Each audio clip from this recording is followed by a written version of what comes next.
TSC প্রাঙ্গণে ষষ্ঠবারের মতো অনুষ্ঠিত হয়েছে ঢাকা বিশ্ববিদ্যালয় সাংস্কৃতিক সংসদের বসন্ত উৎসব ১৪৩১। প্রকৃতির কোমল রূপ আর সাংস্কৃতিক উচ্ছ্বাসের অপূর্ব মেলবন্ধনে সেজে উঠেছে এই প্রাঙ্গণ।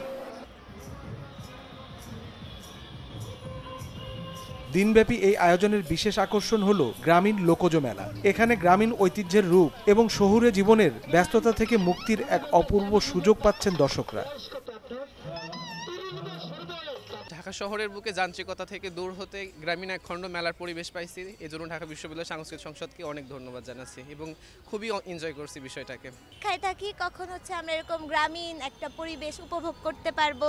ঢাকার বুকে আসলে এক খণ্ড গ্রামীণ পরিবেশ। প্রত্যেক বছর অনেক ধরনের স্টল আসে, বায়োস্কোপ, নাগরদোলা, সাপ খেলা, বানর খেলা, যেগুলো সচরাচর ঢাকাতে আসলে আমরা দেখতে পাই না। তো এখানে এসে আমরা একটা ছোটোখাটো গ্রামীণ পরিবেশের মধ্যে সবকিছু উপভোগ করতে পারি। আগামী বছর আবারও নতুন উদ্যমে হবে ঢাকা বিশ্ববিদ্যালয় সাংস্কৃতিক সংসদের বসন্ত উৎসব। এই আশা ব্যক্ত করেন আয়োজকরা।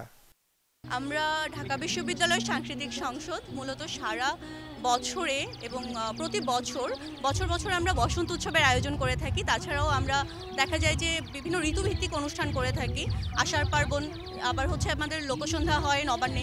তো এই ধরনের বিভিন্ন অনুষ্ঠান আমরা করে থাকি। আজকের দিনই আসলে হচ্ছে বসন্ত উৎসব, তো একদিনই থাকে। আর প্রতি বছর আমরা এই দিনটা খুবই আনন্দের সাথে পালন করে থাকি আর কি। অন্বেষণী উদ্ভাসন, এটা আমাদের মূলনীতি। এটা নিয়ে আমরা এগিয়ে চলছি এবং কিভাবে তরুণ প্রজন্মের মধ্যে বাংলা ভাষা সংস্কৃতিকে আরো প্রসার করা যায়, এটা নিয়েই আমাদের ভবিষ্যৎ। আলোচনা সভা শেষে শুরু হয় সাংস্কৃতিক পরিবেশনা। ঢাকা বিশ্ববিদ্যালয় সাংস্কৃতিক সংসদের শিল্পীদের মনোমুগ্ধকর পরিবেশনা উপস্থাপন করা হয়।